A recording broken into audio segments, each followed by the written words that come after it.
Hello everyone. How are you all? I hope you all good. Welcome to the daily current affairs. June 30, we observe World Asteroid Day. And the theme for World Asteroid Day is all you need to know about asteroids, history and relevance. And we observe this day is to raise awareness about the asteroids' hazardous effects and the measure to take to save Earth from threats. Next one. Today we also see International Day of Parliamentarism. Parliamentarism, and the day is to celebrate parliaments and recognizes the significance of parliamentary systems of the government in shaping the modern societies. Actually, this day we observe in the first of 2018, and it is an initiative by the United Nations General Assembly. Next one, Niti Aayog Chief Executive Officer, which is CEO, Amitabh Kant's tenure extended by a year till June 2022. In 2016 he was elected for the fixed term of 2 years till 2018.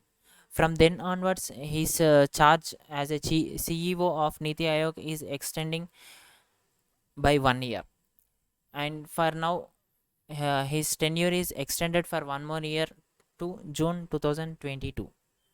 Next one, the US has appointed Indian American career diplomat Atul Keshup as the country's charged affairs in Delhi. Next one, Justice Ravi Malimath, appointed as the acting Chief Justice of Himachal Pradesh High Court. And the former Chief Justice of Himachal Pradesh High Court is Narayana Swamy. Uh, if we talk about the Chief Justice, recently we have also seen that Allahabad High Court Chief Justice also changed. He is Munishwar Nath. And the former Chief Justice of Allahabad High Court is Sanjay Yadav, who had a tenure of a very little for a very little time. Next one, Twitter appoints Jeremy Kessel as an grievance officer for India. Uh, Jeremy Kessel is an uh, US employee, and the CEO of Twitter is Jack Dorsey. Recently, we have also seen that Facebook appoints Spurti Priya as a grievance officer for India. Next one, WhatsApp appoints Manish Mahatme as head of payments in India.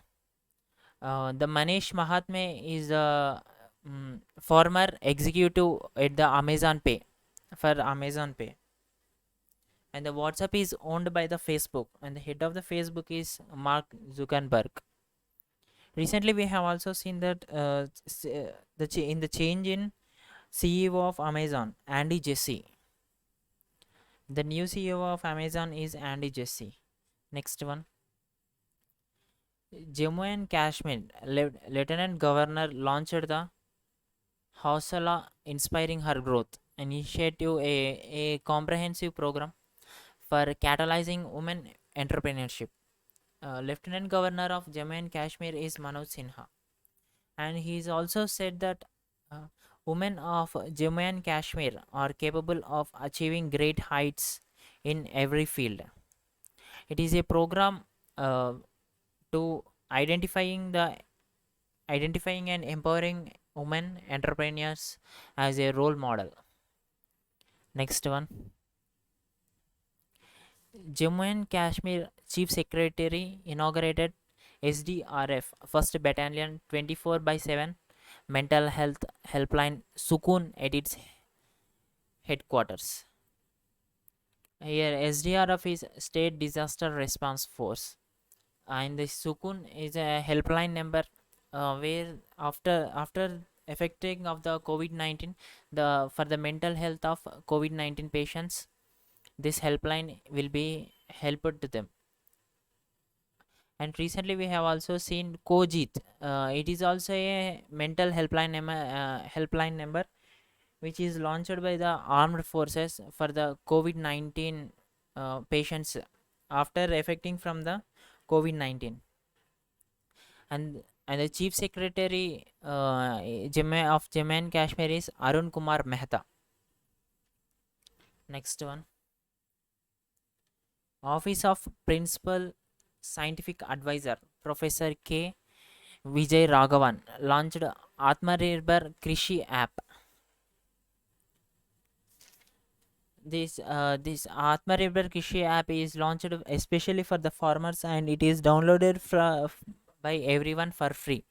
And this app is related to the soil type, soil health, moisture, weather, and the water table. We can see all these results in it. And it is also related to crop selection, fertilizer requirement, and water needs for each farm and at the farm holding events. Next one, center approves an additional amount of 19,041 crores is being made available for the BharatNet project. The BharatNet project is a Bharat Broadband Network Limited, which is a telecom infrastructure. It is a telecom infrastructure providers, which is set up by the Department of Telecommunications. And this Bharat Broadband Network Limited is help help to connect every village to give a net internet facility for all the gram panchayats and the inhabited villages. Actually, this is a program to be completed in 1,000 days. Sorry, not in 1,000 days. It is a total amount of 61,409, whereas the 42,000 remaining 42,068 crores has already released to this project in the year 2017, and now an amount of 19,041 is released in the year 2021.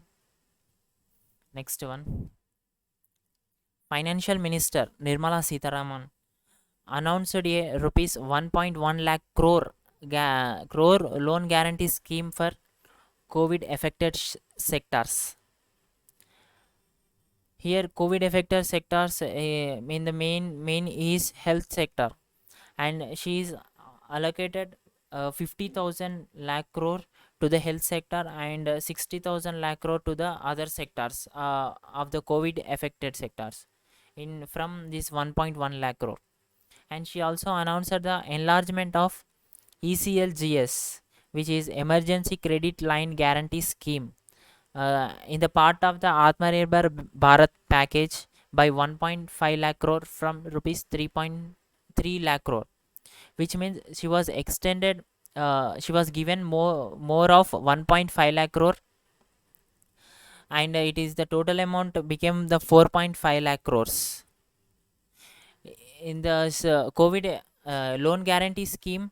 Whereas the COVID affected sectors can take the loan from the banks, and if the sectors who taken loan from the banks and unable to repay the amount, then the government will stand to them, and the government will pay the loan amount to the banks. This is known as the loan guarantee scheme. And the second one, here the ECLGS scheme is especially for the MSMEs. In this ECLGS scheme, the MSMEs will come under this in this sector, and the loans from the banks are given to MSMEs. Next one,